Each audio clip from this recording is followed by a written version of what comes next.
सच्चिदानन्दरूपाय विश्वोत्पत्त्यादिहेतवे तापत्रयविनाशाय श्रीकृष्णाय वयं नमः।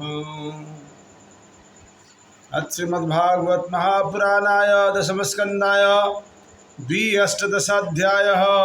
श्रीशुक उवाच अथो कदा द्वारकात्यां वस्तु रामकृष्णयो सूर्योपरागासमुना हासित कल्पक्षये यथा।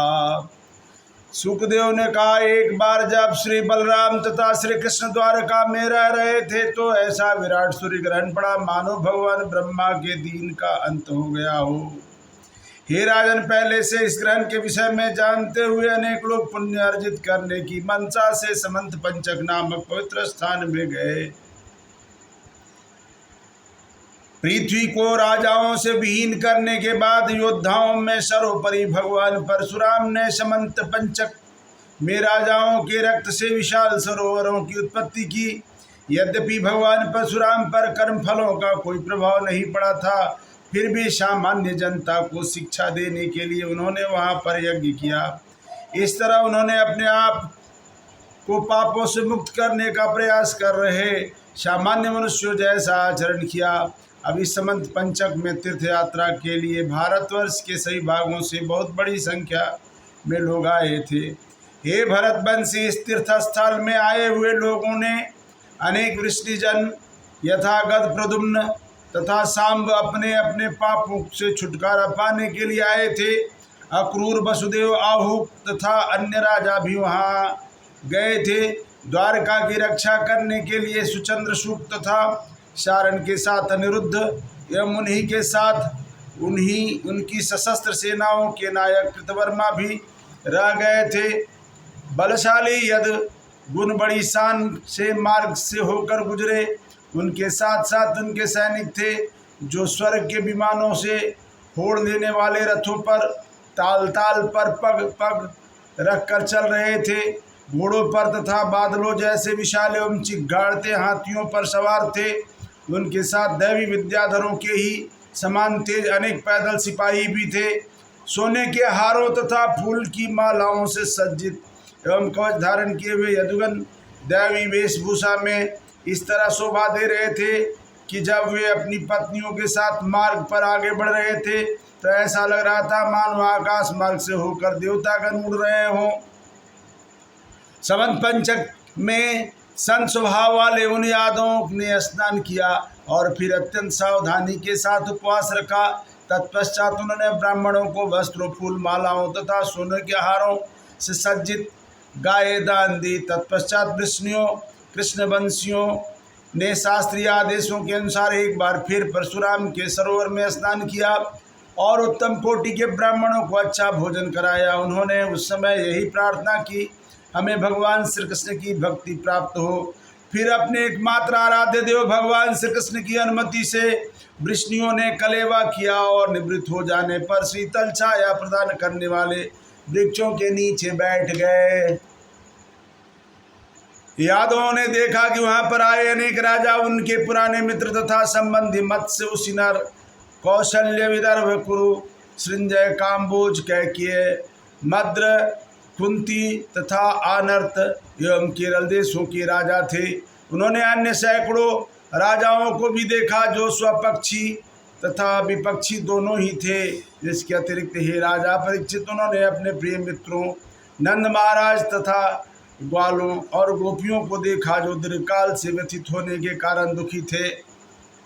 जब एक दूसरे को देखने के अत्यधिक हर्ष से उनके हृदय तथा मुखकमल नवीन सौंदर्य से खिल उठे तो पुरुषों ने एक दूसरे का उल्लासपूर्वक आलिंगन किया। अपने नेत्रों से अश्रु गिराते हुए रोमांचित शरीर वाले तथा रुंधी वाणी से उन्होंने प्रकट आनंद का अनुभव किया। स्त्रियों ने प्रेममयी मैत्री की शुद्ध मुस्कानों से एक दूसरे को निहारा और जब उन्होंने आलिंगन किया तो केसर के लेप से लेपित उनके स्तन एक दूसरे के जोर से दब गए और उनके नेत्रों में स्नेह के आंसू भर आए। तब उन सब ने अपने वरिष्ठ जनों को नमस्कार किया और अपने से छोटे संबंधियों को आदर प्राप्त किया। एक दूसरे की यात्रा की सुख सुविधा तथा कुशल क्षेम पूछने के बाद श्री कृष्ण के विषय में बातें करने लगे। महारानी कुंती अपने भाइयों तथा बहनों और उनके बच्चों से मिली, वे अपने माता पिता, अपने भाइयों की पत्नियों, भाभियों तथा भगवान मुकुंद से भी मिली। उनसे बातें करते हुए अपना सुख भूल गई। कत्युवाचः, महारानी कुंती ने कहा, हे मेरे सम्माननीय भाई, मुझे लगता है कि मेरी इच्छाएं विफल रही, क्योंकि यद्यपि आप सभी से अत्यंत साधु स्वभाव वाले हैं, किंतु मेरी विपदाओं के दिनों में आपने मुझे भुला दिया। जिस पर विधाता अनुकूल नहीं रहता, उसके मित्र तथा परिवार वाले, यहाँ तक कि बच्चे, भाई तथा माता पिता और अपने प्रियजन भी भूल जाते हैं। श्री वसुदेव वाचा, श्री वसुदेव ने कहा, हे बहन, कृपया तुम हम पर नाराज न हो। हम केवल सामान्य व्यक्ति हैं और भाग्य के खिलौने हैं।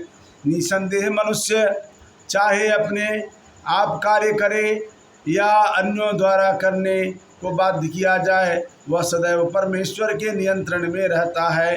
हे बहन, कंस द्वारा सताए हुए हम विभिन्न दिशाओं में भाग गए थे, किंतु विधाता की कृपा से अंततोगत्वा हम अब अपने अपने घरों में लौट सके। श्री सुखदेव गोस्वामी ने कहा, वसुदेव, उग्रसेन तथा अन्य यदुओं ने उन विविध राजाओं का सम्मान किया जो भगवान अच्युत को देखकर अत्यधिक आनंद विभोर और संतुष्ट हो गए।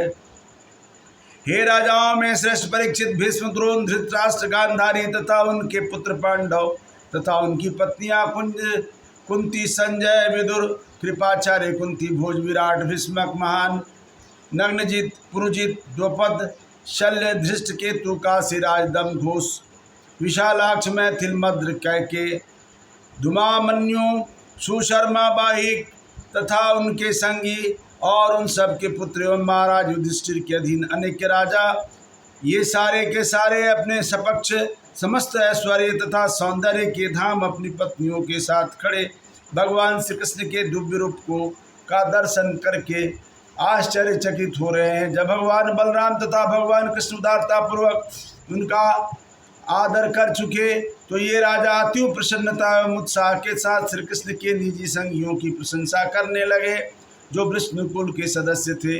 राजाओं ने कहा, हे भोजराज, आप ही एकमात्र ऐसे हैं जिन्होंने मनुष्यों में सचमुच उच्च जन्म प्राप्त किया है, क्योंकि आप भगवान श्री कृष्ण को निरंतर देखते हैं, जो बड़े से बड़े योगियों के लिए भी विरले ही दिखते हैं।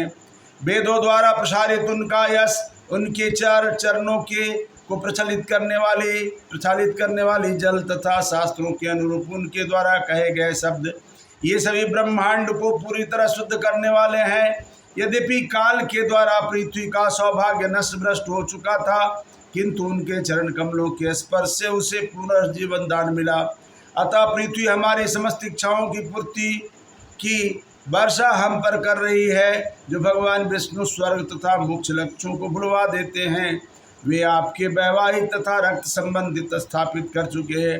अन्यथा आप लोग गृहस्थ जीवन के नारकीय पथ पर विचरण करते होते निसंदेह ऐसे संबंध होने से आप लोग उन्हें प्रत्यक्ष देखते हैं, उनका स्पर्श करते हैं, उनके साथ चलते हैं और उनसे बातें करते हैं, उनके साथ लेटकर आराम करते हैं, उठते बैठते हैं और भोजन करते हैं।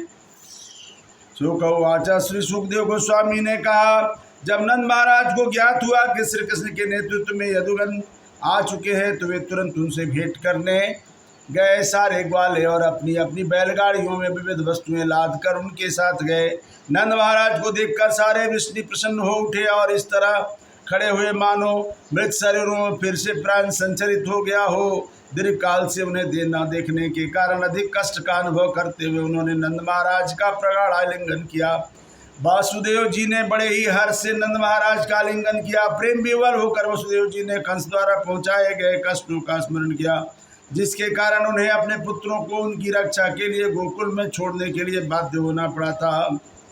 कृष्ण राम परिव्रज्य पीतराभिवाद्य च न किंचनोतु प्रेमना साधु कष्टो कुरुदुह। हे कुरुओं के वीर, श्री कृष्ण तथा बलराम ने अपने पालक माता पिता का आलिंगन किया और उनको नमन किया, लेकिन प्रेमाश्रुओं से उनके गले इतने रुंध गए थे कि वे दोनों कुछ भी नहीं कह पाए। अपने दोनों पुत्रों को अपनी गोद में उठाकर और अपने बाहुओं में भरकर नंद महाराज तथा संत स्वभाव वाली माता यशोदा अपना सुख भूल गई। तत्पश्चात रोहिणी तथा देवकी ने दोनों ब्रज की रानियों का आलिंगन किया। उन्होंने उनके प्रति सच्ची मित्रता प्रदर्शित की। उनका स्मरण करते हुए अश्रु से रुंधे गले से उन्होंने इस प्रकार का, प्रेम से बोलिए वृंदावन बिहारी लाल की जय।